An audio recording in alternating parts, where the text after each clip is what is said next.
Aries, hi! Welcome to Mr. Queen PH at ito ang inyong weekly reading for October 28 to November 3, 2024. So if you're interested in private readings, meron tayong link sa description at sa pinned comment. Paka-check na lang information kung paano mag-book for a private reading.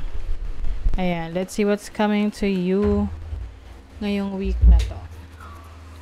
October 28 to November 3 for Aries. Peace. Having peace and serenity. Maaaring importante sa inyo ngayon yung peace of mind, kapayapaan ng isip, no? Pwede rin kayo ay makikipag-ayos, makikipagbati. Merong magre-reach out sa'yo dahil gusto na niyang makipag-ayos, makipagbati. And I see na mas makakaramdam ka ng kapayapaan ng isip kapag hindi mo iniisip yung iniisip ng ibang tao sa'yo. Alam mo yung feeling na gusto mo tahimik na lang. So, maaring ngayong week na to, you're going to have more time with yourself, reflecting on your life, no?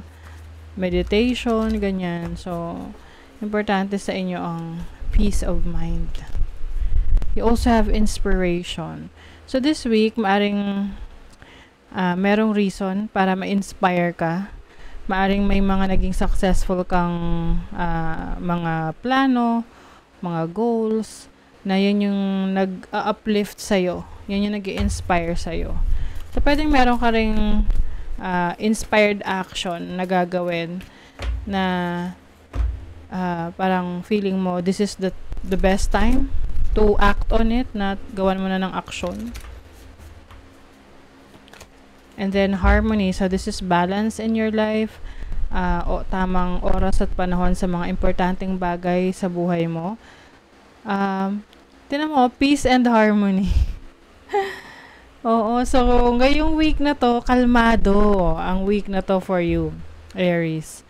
I feel like you will focus on the things na nagbibigay sa'yo ng parang mga good vibes. Oo.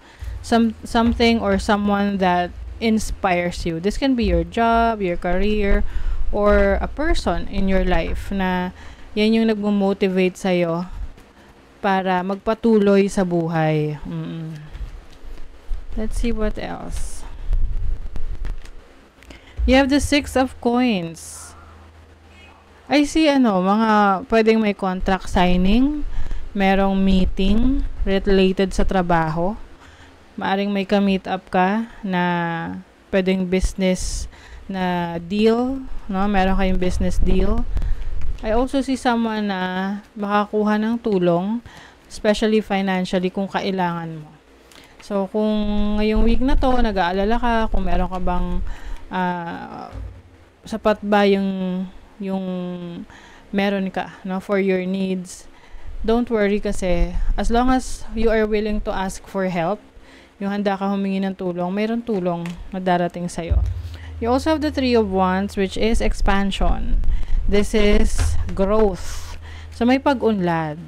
May pag-unlad sa inyong trabaho, sa business nyo, sa finances nyo. Maaring may opportunity rin, no? I see opportunity to work or travel abroad.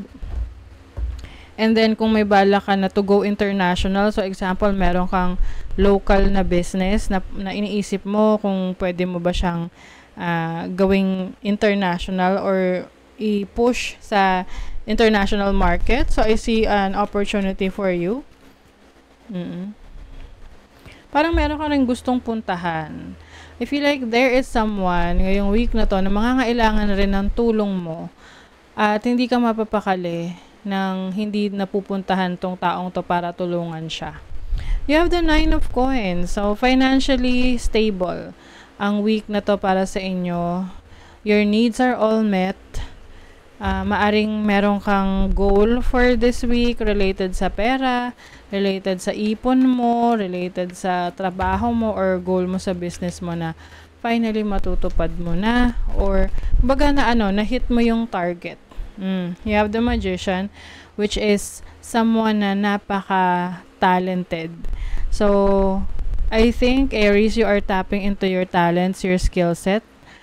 When it comes to manifestation, lalo na pagdating sa pera, ngayong week na to, magiging magaan sa'yo or madali sa'yo na mag-manifest. Kaya kailangan sasabayan mo siya ng action para mas mabilis ang manifestation ng mga desires mo. Some of you pwedeng mag-aaral, no? Meron kayong pag-aaralan, i-research na mga bagong kaalaman that will enhance your knowledge and your skill set. You have the Two of Cups. I also see someone reaching out sa'yo. Like what I mentioned kanina, maaring may makikipag-ayos, makikipagbate. Pwedeng romantic partner, pwedeng kaibigan, kapatid, kamag-anak, no? Na medyo nagkaroon ng away or misunderstanding in the past. So, ngayong week na to, finally, mag-uusap na. And if you're single, pwede ring merong person na gustong magpakitang gilas sa'yo.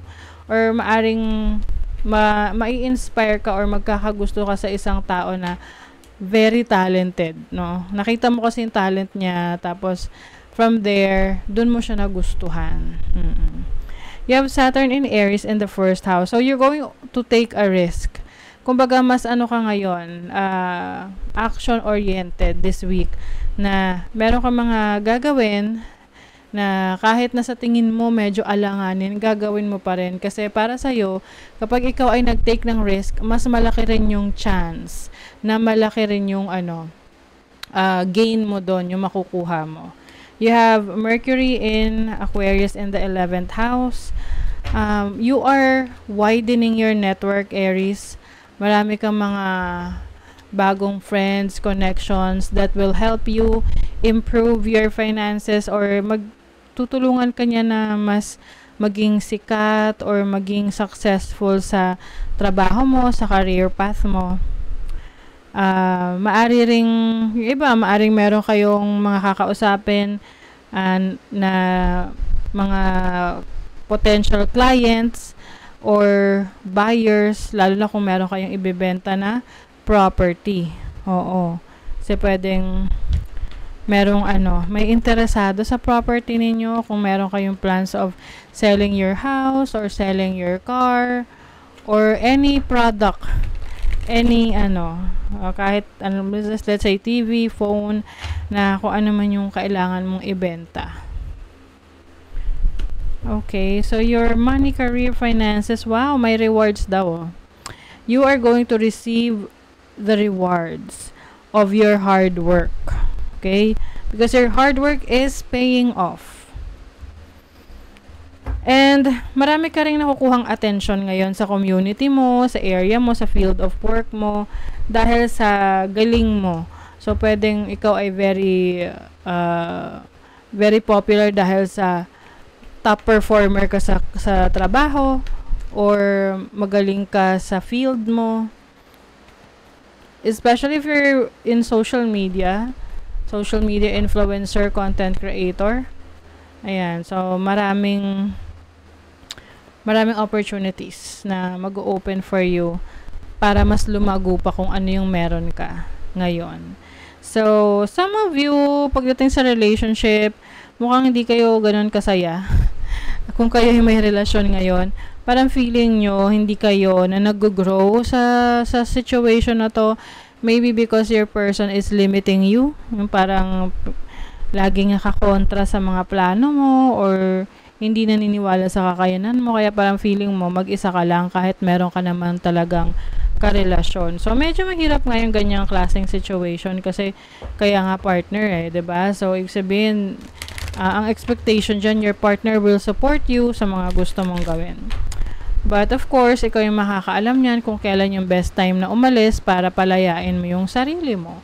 Kasi minsan pag sobra na, mararamdaman mo yun na hindi na siya tama, hindi na siya healthy para sa relationship ninyo.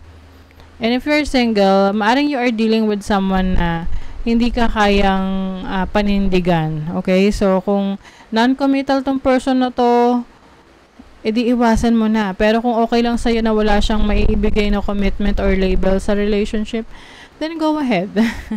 Oo. Ikaw naman yung magte-take ng consequences niyan. So, Phoenix Energy Empower. You're going to activate your creative and spiritual freedom. Wow. Aries. So, ito na yung sinasabi ko sa inyo kanina na you're going to step into your own power. You will be more inspired, mas motivated ka ngayon na ipagpatuloy or abutin yung mga goals mo.